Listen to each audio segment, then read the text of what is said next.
Hey family, welcome back to the channel. My name is Jo Murdock, aka Flowwj0. If you're new here, welcome. If you're not new here, welcome back. I want to talk to y'all a little bit, share 3 more things that I wish I knew when I became a yoga teacher, to spread the knowledge, to share the information, and to make sure we have all the tools that we need moving forward. Before we jump into this video, I want to take a second to name a few things that you can expect to see in 2025 with Flowwj0 Yoga and Reimagine Our Wellness. Reimagine Our Wellness is coming back this year with our monthly virtual community classes, okay? The first one will be January 13th, which is the full moon. I'll be leading that one. It's a 45-minute session where we'll do some light yoga, journaling, and a little bit of ritual just honoring the first full moon of the year. Also in January, but at the end of the month, Reimagine Our Wellness will be hosting its 10-hour yoga teacher training workshop called I'm a Yoga Teacher, Now What? This workshop is really meant for new yoga teachers to take and engage in so that they can learn how to prepare themselves in the wellness industry. What are some trends? What are some opportunities? What are some ways in which you can figure out your brand, who your people are, and how to really set yourself up for success when negotiating with different people, different businesses, and things like that. So all of that will be in the bio, so please click, read some more. You can always email if you have any questions, and I hope to see you at our full moon gathering on the 13th, and maybe also in our yoga teacher training workshop on the 19th and the 26th. Last but not least, one-to-one wellness coaching will be kicking off January 2025. I have 2 available slots to work with you one-on-one for 8 weeks to build your brand, to build out a class series workshop, to fill in the blank, okay? We'll set some goals together.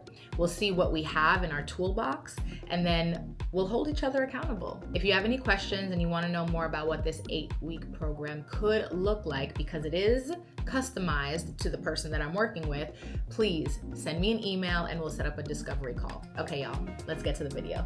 First things first.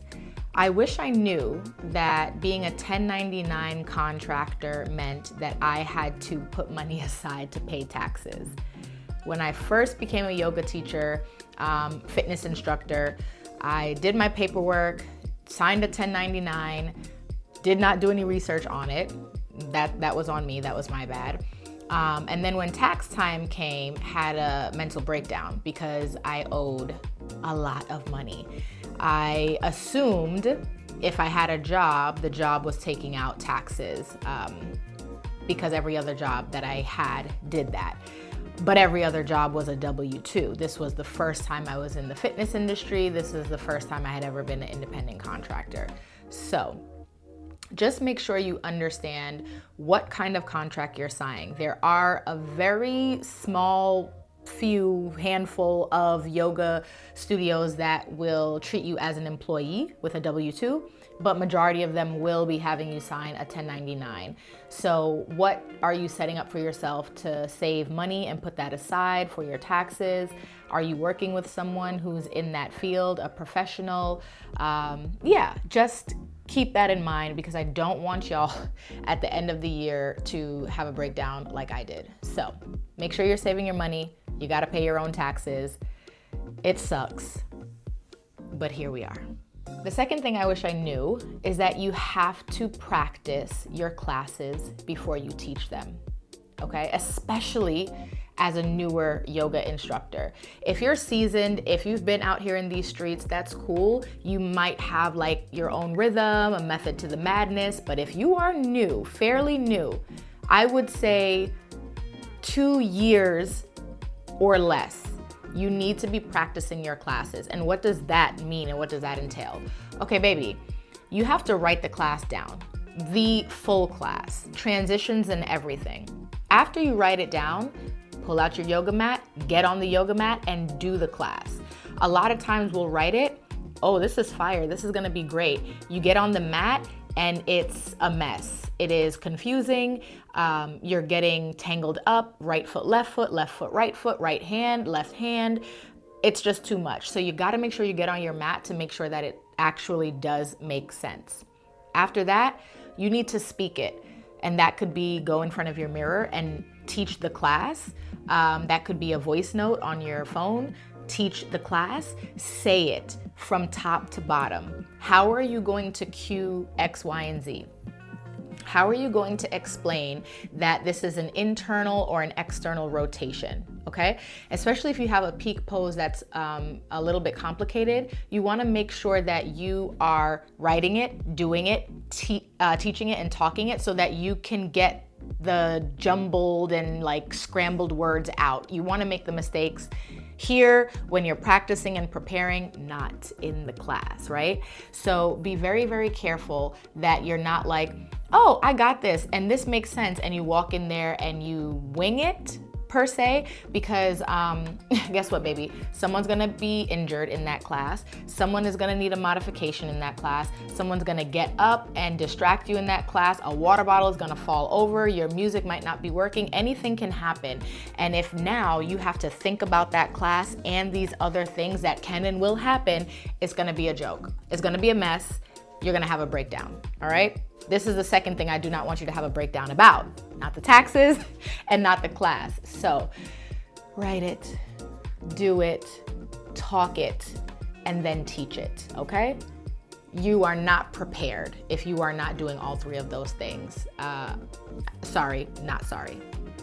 The third thing that I wish I knew was that I should have prepared, written down, ready to go, a rate sheet for private clients and for corporate/group events. This is all coming from my lived experience. I was asked if I teach privates. I said yes, because I wanted to, right? Of course I do. But I didn't have the rates. The next question was, well, what do you charge? And I was stuttering, choking, passing out, having a nervous breakdown. That's gonna be your third breakdown, okay? If you are considering that as something you wanna do, you wanna be prepared. So a couple things to consider when you're creating this rate sheet.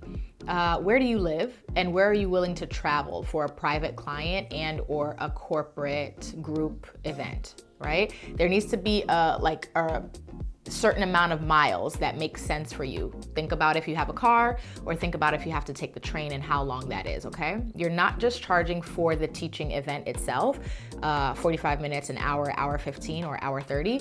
You are charging for your commute there, the class, and back, okay? In addition to that, how many people are you servicing? That's energy exchange. So keep that in mind. 5 people might be a little lower. 1,000? Okay, we're gonna raise that rate, right? So think of these things when you're thinking about a private client one-on-one session. How many days a week is the minimum for you? Is it 1 or is it 2, right? Do they have to come to your space that maybe you rent out or you already have available, or are you going to their house? Do you feel comfortable going to their house? This corporate event, are they recording the class? If they are, the rate is going to be higher, because that means that they have that and they can use that whenever they want. So make sure that you are being paid for that to be used over and over. Do they have a microphone, right? You don't want to be teaching to a group of people without a microphone. Your voice and your body is your business. And so if you are screaming to get your voice to the person in the back, tomorrow or the next day, you're not gonna have a voice, and then what? You can't teach your in-studio classes, or you can't teach wherever else, okay? That's your money that you're losing. So do they have a microphone? No? Okay, well, I can buy a microphone, and I am including that in the rate because you need one, yeah? There's just a bunch of things that I want y'all to consider, right? So I really wish I knew I needed a rate sheet so that I could be prepared and I could speak confidently about myself, my offerings, and my business as it relates to personal one-on-one clients and corporate clients. There are a lot of factors that play a part in this, and especially for yoga teachers who do this part-time, You also really need to consider that the timing of this event or this private client, does it interfere with your work? And if it interferes with your work, can you take off? Is that gonna be okay? And how much money are you losing from your work to do this private event? I would include that in my rate because I have a full-time job. I can do this for you, but I would have to leave work early, and this is what I get paid at work, hourly. That's just an idea, right? So just keep that in mind. I really want y'all to figure out a way to best support yourselves and really show up for you and your business. All right, y'all, thank you so much for tuning in. I hope these tips are helpful. This is our third video in this series. I'll have more coming as we get into the new year.